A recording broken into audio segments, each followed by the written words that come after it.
Tonight's special guest is Stephanie Mahon, who is no stranger to Garden Masterclass. She's a good friend and ally of Garden Masterclass for lots of various reasons. But tonight we've got her here because of her wonderful new book. And I was going to sort of say who you are and what you do, but I think actually, Stephanie, the first thing that would be really nice for you is for you to say what you do and also what you have been up to, because you're not only editor of the Premier Garden magazine, but you've been editor of most of the Premier Garden magazine. So maybe a bit of your backstory would be great before we launch into this lovely new book.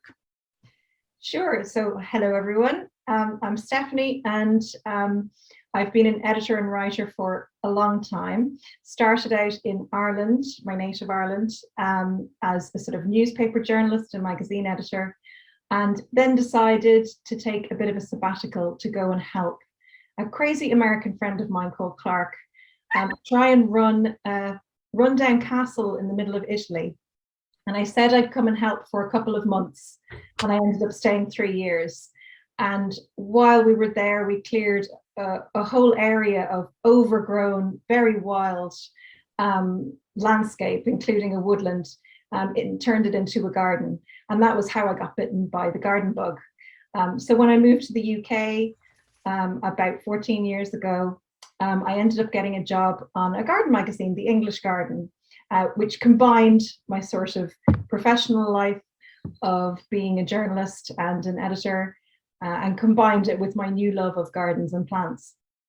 And I trained at nighttime in horticulture and worked my way up the ranks of the English Garden from sort of sub-editor, production editor, all the way through to gardens editor, commissioning editor, deputy editor to editor.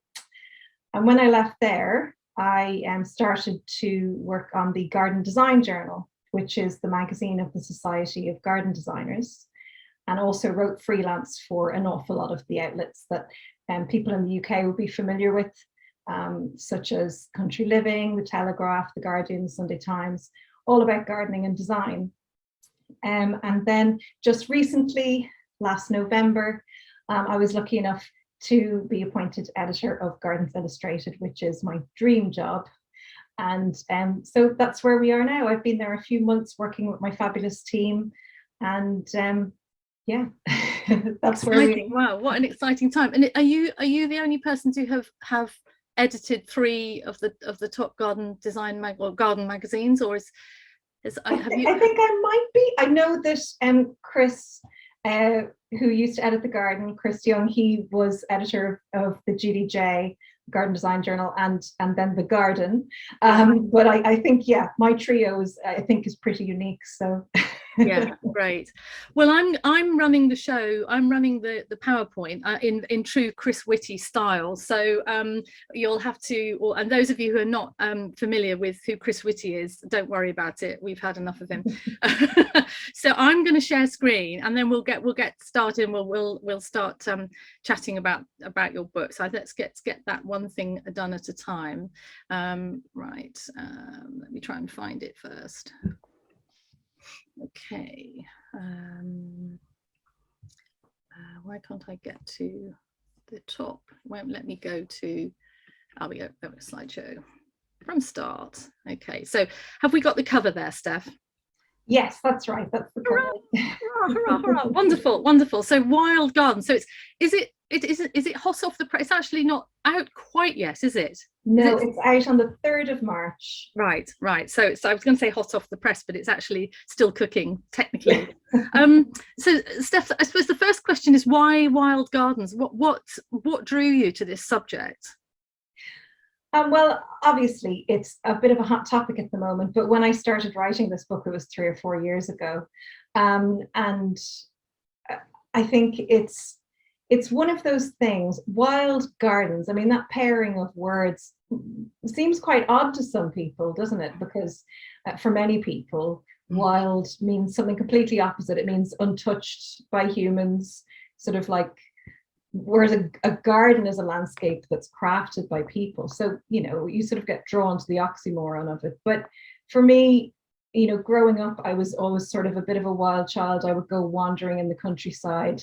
I'm always been drawn to that more wild side of things. Even before I got into gardening, I always loved to go for walks in the fields and in the woods. And so I've always been drawn to that side of nature, the sort of wild and woolly things. And I see in my life that an awful lot of people don't have access to that. They're kind of cut off from it. And it's something that has become interesting to more people over the last few years. And so it seemed like a good time to start to talk about it more. And now, of course, this year, it's all about sustainability. It's all about climate change. We see, big topic for Chelsea Flower Show coming up with climate change. More and more and more people are becoming interested in this. And so I think it's just a meeting of something I've always been interested in with a public awareness that hasn't necessarily been there before. Yeah. And before we go on to before we just start going on to the next slide, I mean, I'm sure everybody recognizes this wonderful shot, but it's such an iconic shot, isn't it? The Nuttery at Sissinghurst. It's just so beautiful, and yeah, a perfect cover. Was that your choice, the cover? Did you? Yes, it was tough to find an image that spoke to wild and gardens. They were either a little bit too wild or they were a little bit too gardens. And yeah, this space at Sissinghurst is one of my favorite places. It's just so atmospheric. And we were blessed to find that picture, and by Jonathan Buckley. It's just really, really gorgeous. And especially that lovely spring feel to it as well is quite nice right now.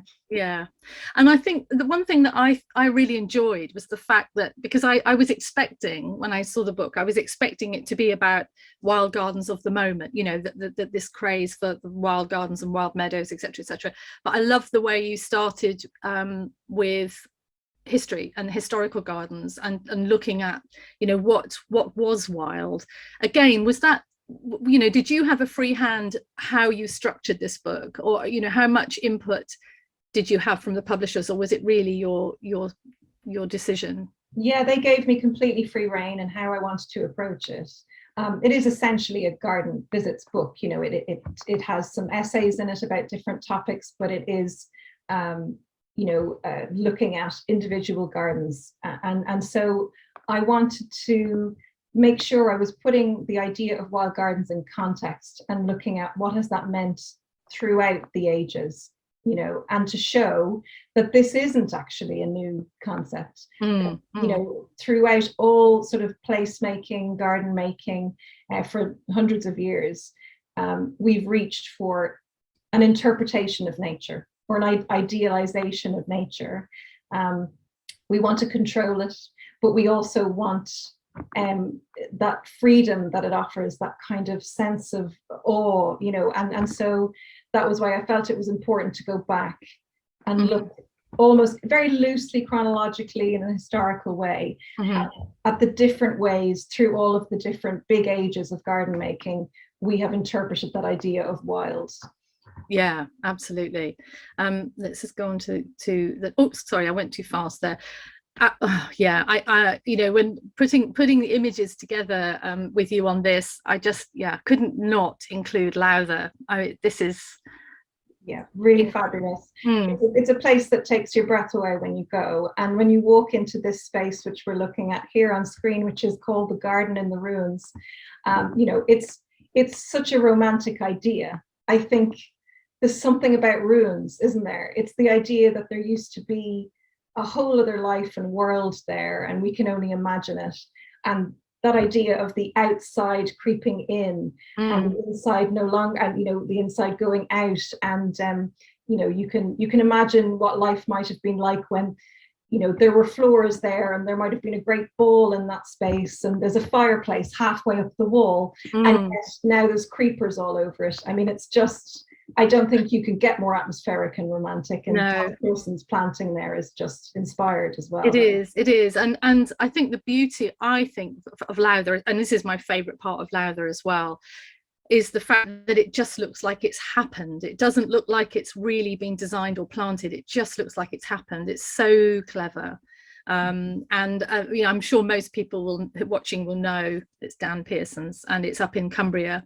And Martin, wonderful Martin, the head gardener, he's done a talk for us too. But I mean, did you feel that it really it doesn't look designed, which is do you think that's the essence of wild, not to look designed?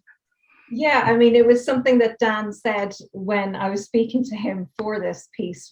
He said, you know, when he first visited Lowther, that he absolutely loved how untamed it was. You know, it had been left to just literally go completely wild. But that it is important when you are designing a supposedly wild garden or wild space, you have to give people a way in, and you have to give them a little safety net, you know. So even if that's mowing a path through some long grass, you have to indicate that it has been in some way curated or designed, because then it makes them feel, oh, it's okay. Somebody has, you know, presented this to me in some way. It isn't actually wild, there's a touch of a human hand there, which is part of that dichotomy, which is really interesting when it comes to wild gardens, is that how wild is too wild? Is it frighteningly wild? Is it savage? Is it primitive? Or is it just that touch of, oh, this is nature being brought into the space?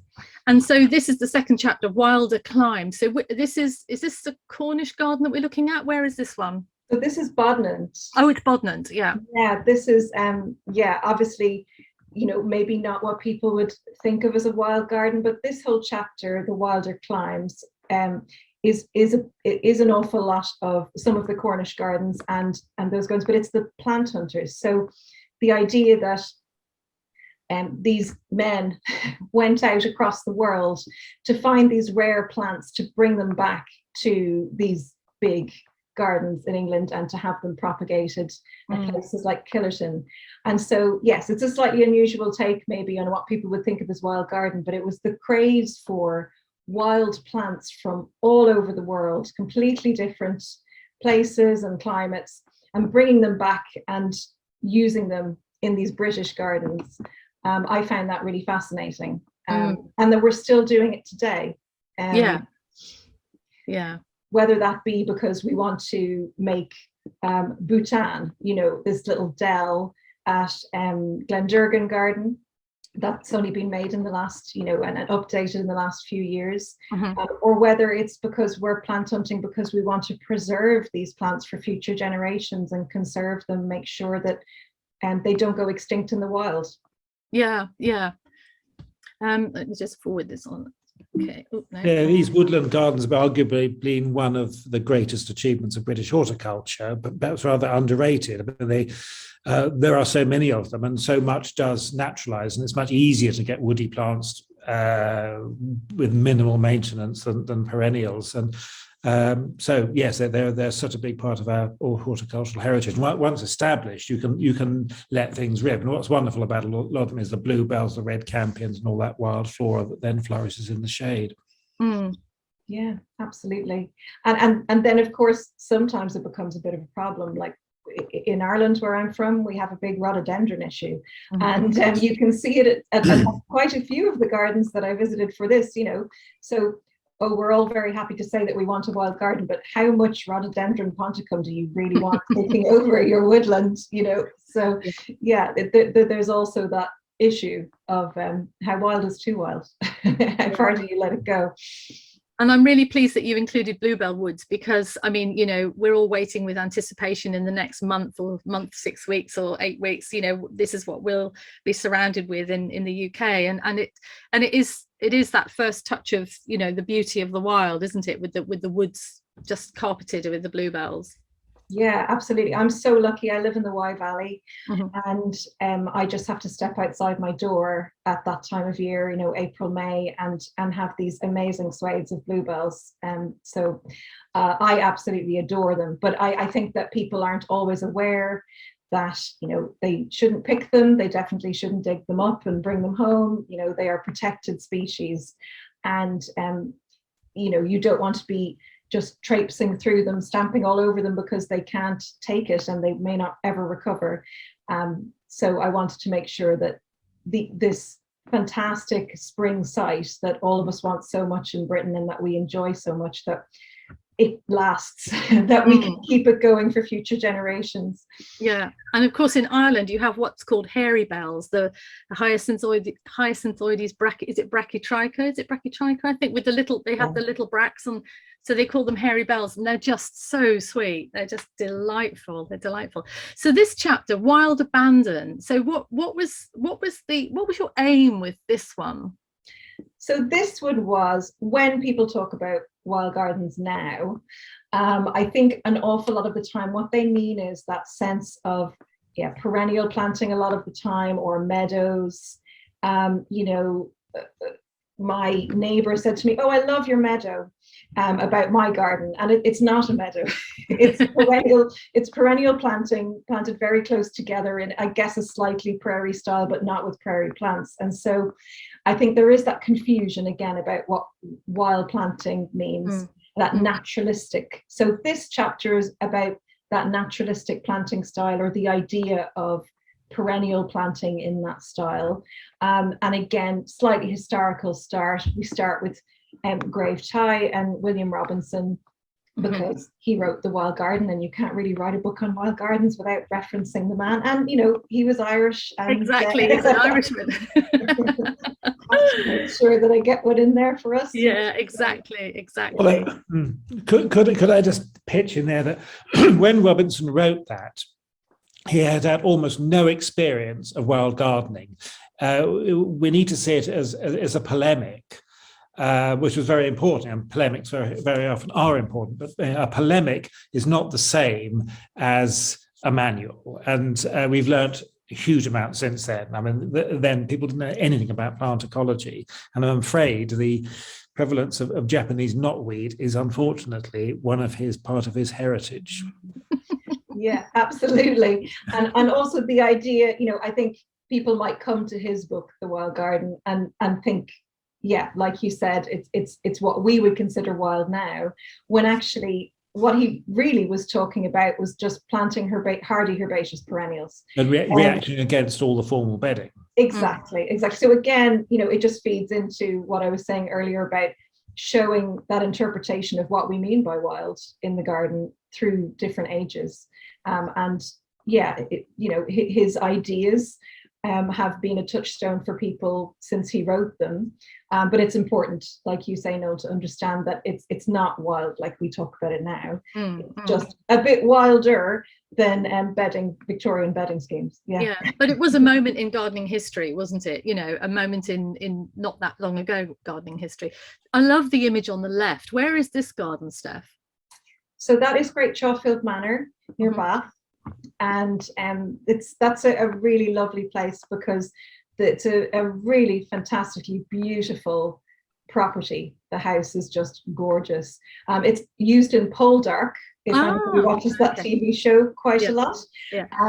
And the owners are just fabulous, and they have lots of different areas, but one of my favorite is the orchard, which is along this moat that you can just see. And they have these old gnarled apple trees with the long grass underneath, and then these roses that have just been allowed to ramble all over it. I mean, you couldn't get any more romantic. And is this open to the public, or is it a private? Yeah, you can visit. It's at least to the National Trust, right? But it is a private home, right? And yeah, it's open quite a lot of the year. There's really great planting beds as well, great herbaceous borders, and an awful lot else to see there. Yeah. But yes, that's the landing stage for the water, and it's gorgeous. And then, inspired by nature, we've got the wonderful Beth Chatto's gravel garden and Beth Chatto's garden here. So again, the choices of gardens for this particular chapter. Talk a little bit about which ones you chose and why. So this chapter is about the sustainable side of things. It's about right plant, right place, as we all know Beth Chatto was all for, and the idea that you can take plants from all over the world that like the same conditions and put them together. So it's not about reflecting exact spaces that exist in nature, but it's about the conditions, and it's about planting to what suits those plants, planting them in places where they'll be happy. And so, of course, we had to have Beth Chatto. And I believe it is the next slide. Let me just get just to double check. Oh, okay. So yeah, talk a bit about the history of naturalistic planting in this chapter as well, and about, for me, it was really interesting to see the links between at the beginning, sort of all of these people who were breeding the plants at the beginning of the 20th century, and how, because those plants were hardy, and they were sort of good doing garden versions of these sometimes American prairie plants, that they did well in the European climate. And then, Pete Oudoff sort of started to design with them. Hank Gerritsen was working with him in that amazing book about dream gardens that everybody still loves today. And how that's followed on through time into, with people like Thomas Rayner now in America, and Keith Wiley in Wildside, who was in the next chapter as well. But for me, it's just finishing off this section talking about the fact that it used to be, first of all, it was the plants, and it was the people who were breeding the plants. Then it was how those people used those plants. And now I think the next step is going to be what we're growing it in. John Heckel, and Keith Wiley trying to grow in shale, growing in sand, Peter Corn growing in sand. That is the next frontier as far as I'm concerned. I think it's really interesting to see these two images together, because I love the fact you'd included Meen Rouse's garden in this book, because I think she's such an unsung woman hero, a gardener, designer, plantswoman, and then of course Pete's planting on the High Line. So we've got the Netherlands effect here. But was it an obvious choice for you to choose Meen Rouse?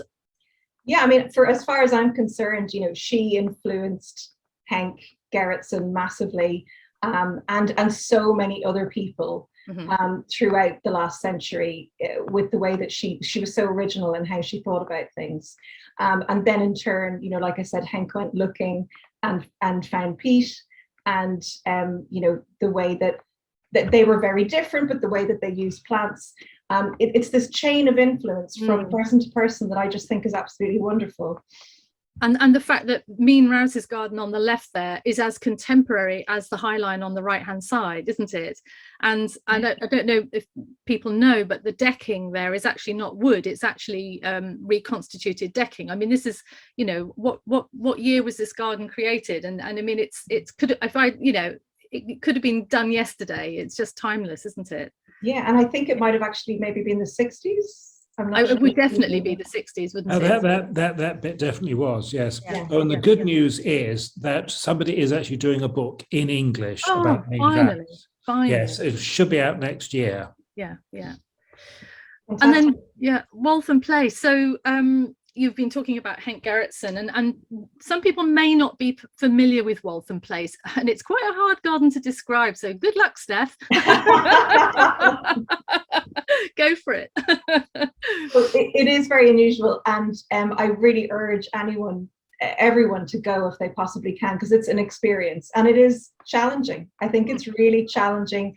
That the images that we have are in the book are lovely, but possibly don't portray exactly how crazy it can be in like full-on high summer. And it is challenging to see it as a garden for people, because it has the framework of the garden that you're used to. It has this fabulous potager and a vegetable garden, and it has these huge long double borders, but not like you've ever experienced before, because everything is just left to do its own thing. The main things to pull out to shock people would be to say that bindweed is allowed to grow all over the hedges. You can actually see it in that image on the right there.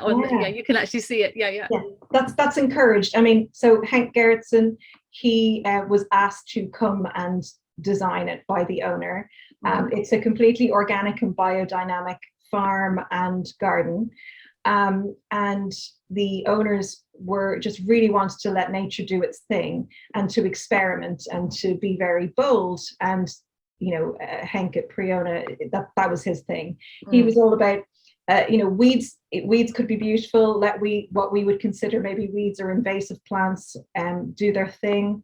But you could control it. You could control how far they spread by making sure there were competing plants who were also very happy. But they really pushed it as far as they possibly could at Waltham.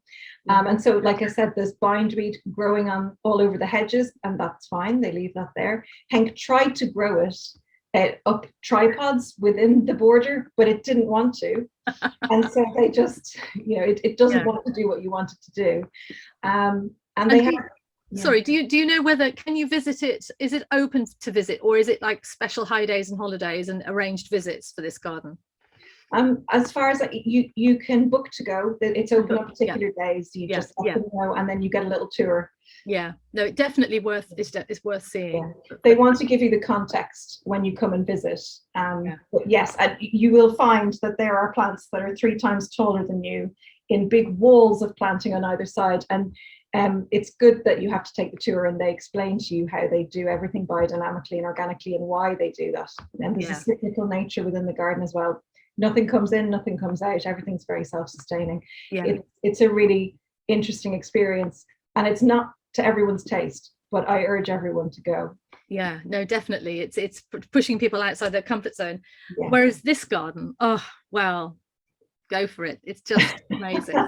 We all love this garden. Yeah, Wildside in Devon with Keith Wiley. I mean, he's just so innovative, and when you talk to him about the garden and why he does things the way he does, he has a vision that is staggering, and you can't help but admire him and just wonder, oh my God, where does he get this from? And he thinks so big all the time about how he wants to do it. And so the garden's in Devon, and it's in sort of several different areas with different, I won't say themes, but certainly different climate ideas, sort of reflecting different types of topography. The photograph that we're looking at now, I think, is that called the Canyons area? Yes, it's the yeah. And so that has, lots of beautiful grasses and perennials like Procosmia. It's got agapanthus, and it's sort of on a bank. But, I think people might remember many years ago, he was on a TV show called The Landscape Man that showed him out with his digger making these mounds on a rather flat site in a field in Devon. But when you go now to see the garden, you can't believe that it was ever a flat field. Yeah. Because it's just this series of valleys and hills, gorgeous trees that have matured over the years, and nobody's doing what he's doing, what nobody else is doing. Exactly. And in fact, I looked at his website the other day, and his opening dates for this year are up there already, and there's not many of them. So if anybody who's watching tonight, or who's watching this again on the recording, if you can get down there, it absolutely definitely worth it. Yeah, there's nowhere like it. And then meadows, of course. I think a lot of people will probably pick this book up and think that it's just going to be all about this. It's all going to be about the meadows, the craze for meadows, and this romantic vision we have of meadows. So talk a little bit about your thoughts on why is this so popular now, and the kind of the drawbacks, I suppose, maybe. I don't know.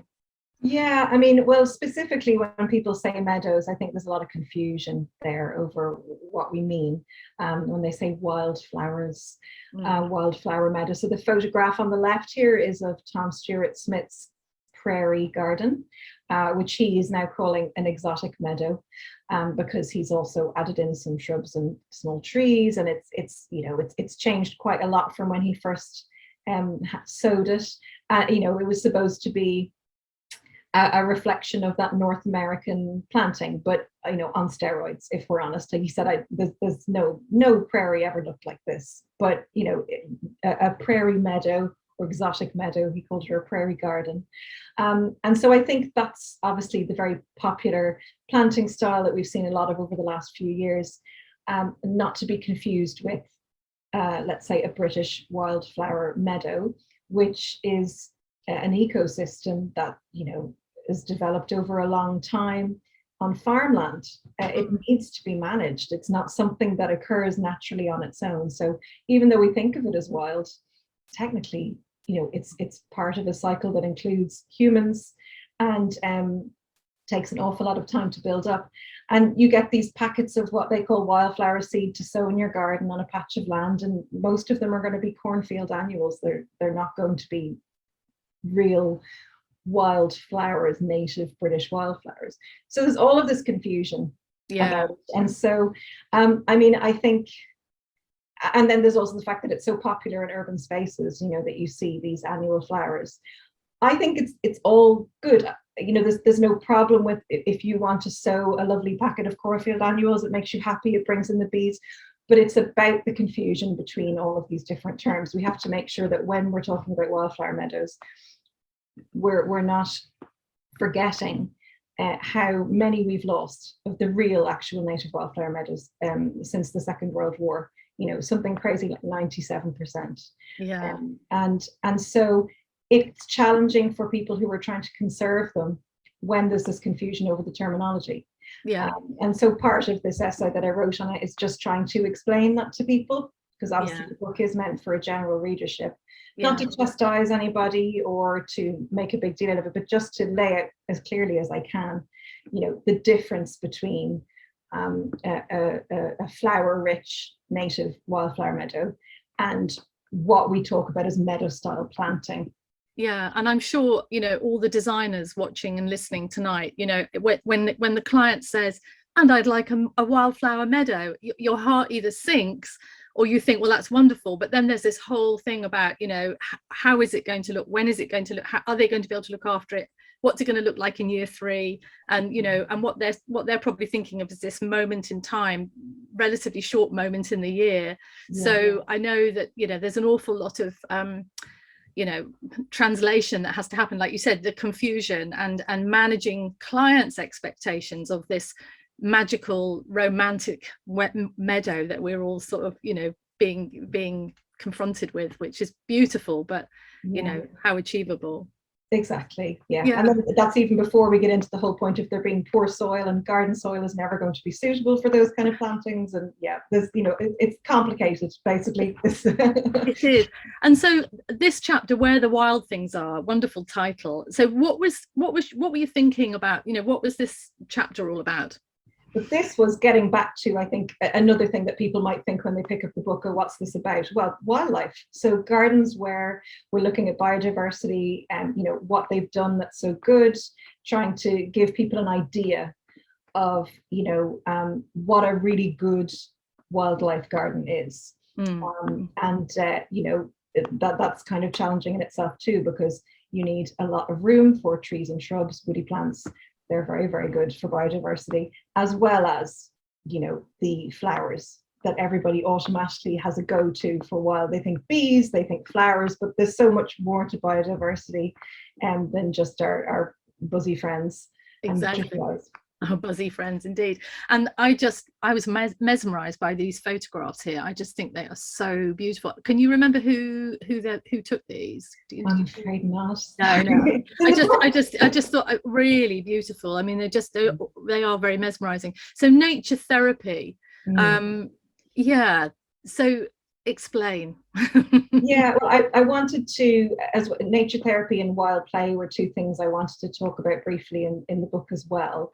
I think many of us will have heard this term biophilia, about our innate kind of connection to nature, and that's something that even as a child I didn't understand why I'd feel so terrible when I wasn't able to, like I said, get out and walk around the fields and everything. I would feel so disconnected.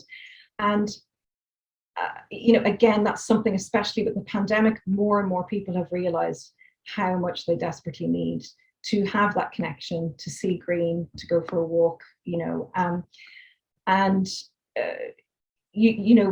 idea of forest bathing is nothing new, but it's new to a lot of people recently. And you can tie all of that in with as well the other trends that have come up recently of health in gardens. Sue Stuart-Smith's wonderful book. And there's a lot of work going into looking at science studies, looking at how nature can affect us, how it makes us feel better. There's a lot less going into gardens. I think there's an awful lot of things that we assume. We sort of say, oh, well, nature makes us feel good, therefore gardens must be really, really good for us. There isn't actually any proof of that, but I think we feel it. We feel it in our bones, and we take it for granted that that must be true. But it would be wonderful if we could start getting a few more scientific studies to help us back up these ideas that we have about health and plants and nature. No, the research has been there for some time and is very solid. There's a chap whose name I can't remember, but he was at Texas A&M University back in the, I think, 1970s, 1980s, doing work on recovery rates of hospital patients, depending on how much greenery they could see. And the evidence was really quite remarkable. I think that's in Sue's book, isn't it? In Sue's book. Yes. I think that the evidence is there. I think one of the problems is, of course, that when you're talking about people's access to green spaces, was something I wanted to raise, is that, you know, these wonderful benefits that you can get from being in these spaces, whether it's a garden or whether it's a wild woods, you know, it isn't available to everybody. Not everybody has a park within, I think it was 1/4 of a mile of their house, which is, you know, it's proven that people who have that have healthier outcomes, and you think, oh, that's great, but not everybody has that facility, and people who live within 1/4 of a mile of a park possibly are already in a better income bracket and have a better standard of living. That there are causation and correlation. We have to make sure that the results that we're looking at, we really understand the facts behind them, and then that we're not just thinking of, oh, isn't it great that there's biodiversity in this park, this woods, but that we're understanding that if it is good for us, then surely everybody has a right to access those places and to take. And there is actually a friend introduced me the other day, a friend at a Norwegian university, and they have actually started one of these academic groups called Landscape Democracy, which is about exactly this, that everyone has a democratic right to landscape, and it is something that, you know, can be very democratic because we all benefit from it. That sounds great. And being a Somerset girl, I was just delighted that this was included. Although I was kicking myself because when we had our event at Hestercombe back in October, I was staying about 5 minutes away from this. Could we call it a garden? I'm not sure. This landscape, and I didn't go. So, Steph, what is it that appealed to you about Fine Court? I guess just the fact that out of all of the gardens that I visited, this was the one that I think people would consider, yes, this is wild. But then you ask, but is it a garden then? Because it really is wild. And you know, I hesitate to say rewilding, but it's maybe been unintentionally rewilded. It was just left, and it was an estate at one point, you know, a country house. And the Lord of the Manor it was called the Thunder and Lightning Man. He liked to do all of these kind of experiments. Some people say he was one of the inspirations for Frankenstein, but I'm not sure about if that's true or not. And somebody left a candle burning one night and burned the whole house down, and so that's why it was abandoned. And the garden as well. And so all of the land around it now has been, you know, yes, you could say rewilded, but not in an intentional way. It went to the wild. And so when they decided to reopen it as a place for people to visit, they put these lovely woodland paths through it.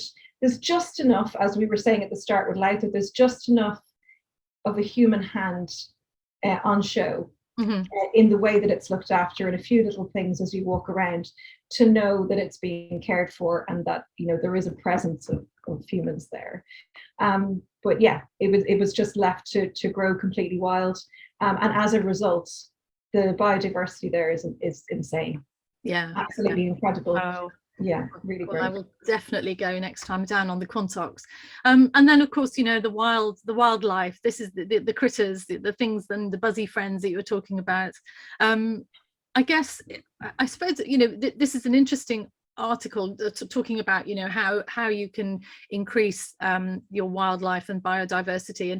But I think if you could you choose a handful of things that if people could just do 2 or 3 things. These are the things to do. What would you say? I think the first thing would be to add water. So whether you can do a pond, not everybody can, but add some kind of water, because even a little bowl of water, on your bird feeder is going to make a huge difference. But if you can expand that out to a little planted water feature, even better. And if you can do a wildlife pond, fantastic. If you can do a swimming pond, oh my God, even better. Yeah, water is definitely one of the big things. And then I guess in terms of what's achievable by most people, if you have a lawn, it's been quite popular in the past few years, no mow May, and to just not mow it as often, and to do the Mohican cut, which is advised by Plant Life and Bug Life and a whole load of other charities, which is you let it grow at 2 different lengths. So you can cut it once every few weeks and then once a season. So you'll have 2 different heights. That means that you'll have a really great diversity of species of flowers that the bees like within your lawn. And then also in the other section that you cut more often, you'll have less species, but there will be more of them. There'll be more flowers, if that makes sense. Yeah. So that would be the second thing I would recommend. There we go, let it go. Yeah, let your grass grow a bit longer. Let things go a bit shaggy. Maybe don't cut your hedges quite so often if you can bear it. But this is the thing, when it comes down to being a wild gardener, you kind of have to learn to let stuff go. You kind of have to accept that you're going to have pests and bugs eating your leaves, that it isn't going to look pristine and perfect all the time. And I think that's something people struggle with, the neat and tidy gardeners. They want it all, but you have to become a little bit more relaxed. So yeah, I think the third thing I would recommend is learning to appreciate a slightly different aesthetic, and learning to share your space, which includes your headspace, because your headspace has to change. You have to think, oh, okay, I've lost that plant, or there's holes in it, or oh, I don't like how that looks, it's too shaggy, I want everything to be really neat and everything edged perfectly. To allow biodiversity to flourish in your garden, you're going to have to change how you think about it and let things and maybe if you encourage everybody to visit Waltham Place, and that's so extreme that actually when they come back to their own garden and they just let it go a tiny bit, that's not quite so scary. Exactly.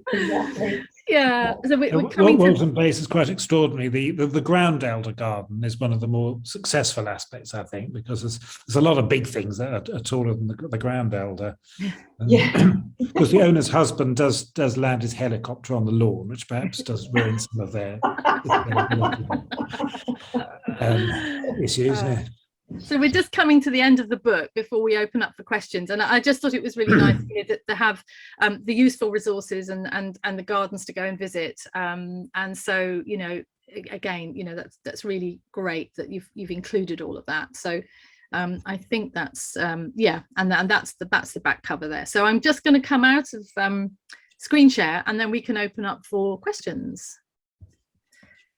Okay, have we got any questions? What was the surname? Tom Stewart Smith. Yeah, somebody's answered that. Well, Steph, could you did at the beginning make a very succinctly, I think, and accurately talked about what you meant by the word wild and how we have to have a particular conception of wild and how you have to dress wild up to make it look intentional. But these other words floating around, which we talked about the other day, ecological and naturalistic. You were, when you set out to write this book, I know you were very careful about your use of words. I mean, how do you see those particular words, which are used a lot and often very vaguely? Yeah, I think the one for me at the moment is sustainable.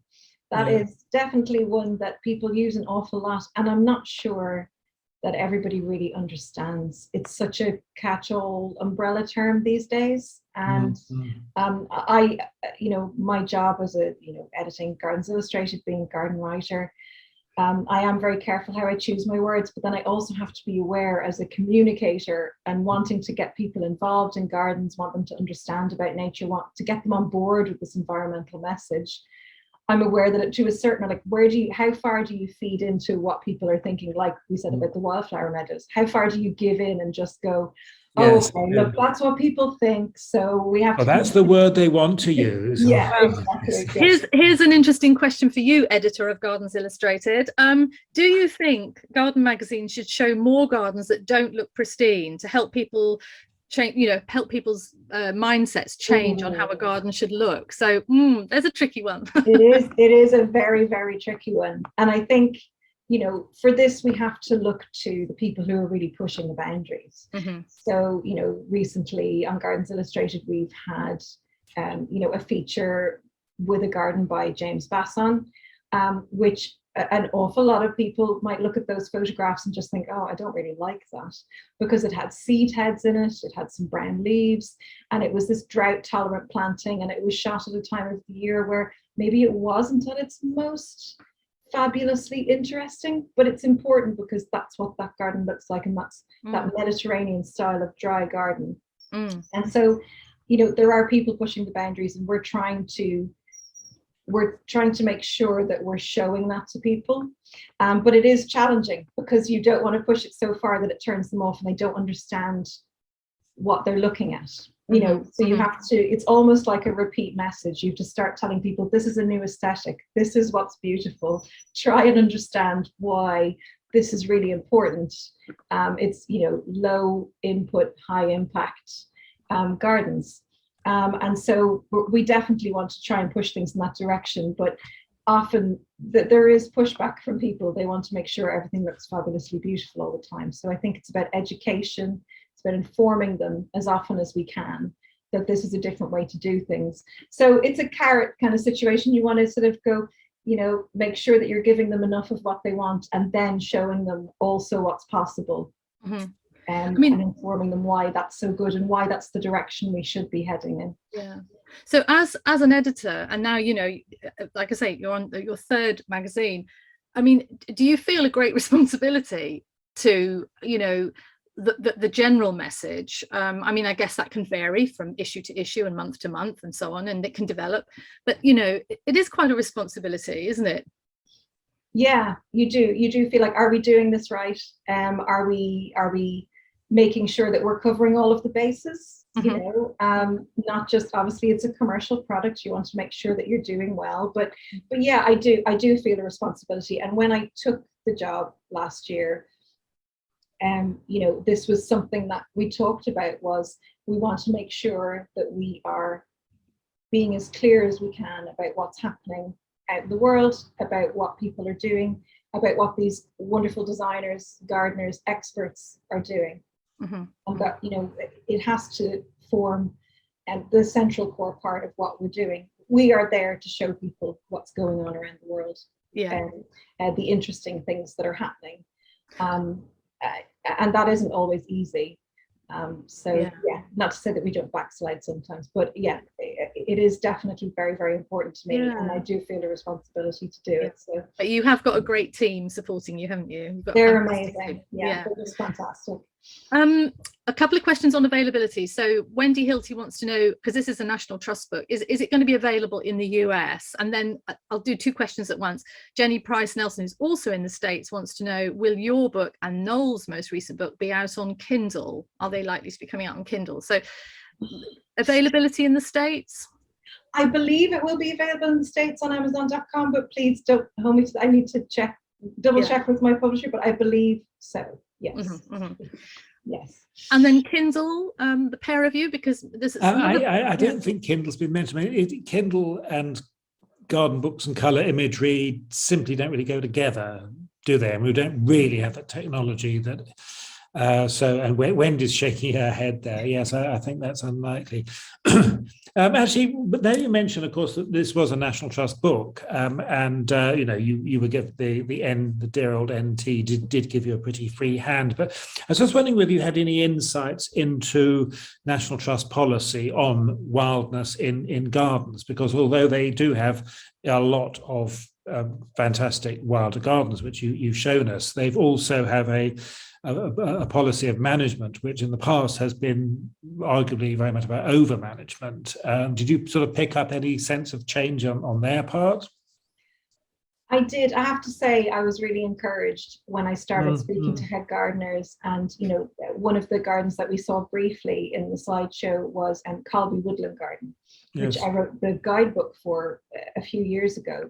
And the days that I spent at Colby were really amazing because the head gardener drove me around, not just in the gardens, but all over the estate, and talked to me about all of the different things that they were doing there. And I was completely blown away. And, and that came from the top down in terms of what they were doing, you know, and the way that they're taking climate change so seriously. I know sometimes we might go and visit National Trust gardens and we think of them as, you know, a certain type of thing, you know, they're sort of stuck in history, but that wasn't the experience that I had. I found that that's great. You know, they've got some really fabulous gardeners and head gardeners who are really forward thinking and trying their best to link the gardens with the wider estates when that's possible. And that is something that they're doing really well with. And it means that you've got all of this fabulous wildlife that you would never see in a typical garden, but that's coming in and out all the time, using them as highways. And that they have the facility to do that. So it's really great to see that they are. That's good news. Christina's got an interesting question here. Given that many people in urban areas don't have access to parks and green spaces, from your research on the effects of greenery and plants, do you think that if people could be prescribed house plants by their GP, that they might benefit? Oh, I definitely do. Yeah. I mean, I'm amazed I've managed to keep this lot alive. I know. Look at you with that amaryllis up to the ceiling. Wow. Yeah, I like gardening. I'm not a bad gardener, but I cannot keep a house plant alive. So I mean, I think I've done pretty well with these guys behind me for the past while. That's why I've got succulents. But absolutely, I really feel I feel like I wither if I'm not around greenery and plants of some kind, and I don't think that's just me. And if somebody doesn't have access to outside space, yes, houseplants, absolutely wonderful. Be wonderful, wouldn't it, to walk into the pharmacy and say, could I have 3 succulents and a packet of paracetamol, please? So Anna says, will garden aesthetic always supersede wildlife? Oh, I mean, it really depends on the person, doesn't it? I mean, we all have different priorities. So, I mean, in what context is that, as an editor of Garden Magazine, or is that just as, you know, gardeners in general, all of us? I mean, I think in the history of British gardening, you know, we consider ourselves, you know, the best in the world, and that often comes down to the fact that, we want our designs to be really beautiful to look at and very aesthetically driven. I don't see why we can't have both if we just start to shift slightly what we think of as aesthetic. You know, when I think I consider that my job is to start to try and push that, like, other things can be beautiful. Your manifesto.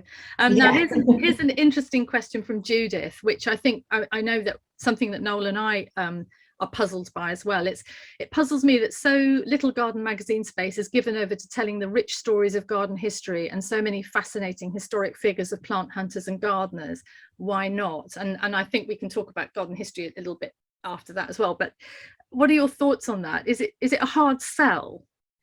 Yeah, it really is, actually. I mean, I'm fascinated by garden history. I think it's the foundation for everything. I think, you know, especially to be a garden writer, a garden author, definitely a garden editor, you need to know what's come before. But in my experience, just speaking from my own experience and editing magazines, writing books and everything, that there isn't necessarily an appetite from an awful lot of people for that. They want to know, how do I improve my garden? How do I design my garden?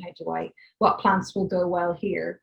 And then, you know, you start talking to them about Gertrude Jekyll or William Robinson, and it doesn't set people alight, unfortunately. People who want to know those stories really, really love them and want to know them. I think it's an essential foundation. It is such a shame. It is a paradox, because history, I think there's a huge history boom at the moment. I mean, all the history magazines, the Dan Snow History Channel, enormous volume of material, also some incredibly good books. And the last two garden history books I read, which I picked up at RHS Wisley last year. Just so well written, so engaging. And last night, Jack's talk about Violet, that extraordinary character, really lurid, colourful character. Oh, you know, there was all sorts. There was all sorts going sort on. Of named Violet after all the women upper class women he'd seduced. I mean, there's some great stuff there. And yet, garden history, we had that discussion with Adverley Richmond and David and Deb last year, and it was kind of, we were all kind of on the antidepressants by the end of it, weren't we? Yeah. Well, no, and it's something actually, Noel and I would really love to do more. Yeah, we would more online and more live events as well, and we'd be very interested to know from people, who's got an appetite for garden history, because I think it's just such a shame that it isn't brought alive, because there are some brilliant historians out there and such great, such a lot to learn. Hester Ford in Cork is saying she loves the paper version of Gardens Illustrated and hope that it will continue. Are you going to nod there, Steph? Good. Oh, absolutely. Good. As she finds the Garden magazine disappointing on digital and no optional choice, I guess it doesn't get sent outside or it doesn't get sent to Ireland, which is Anna's saying plant care can overwhelm some individuals.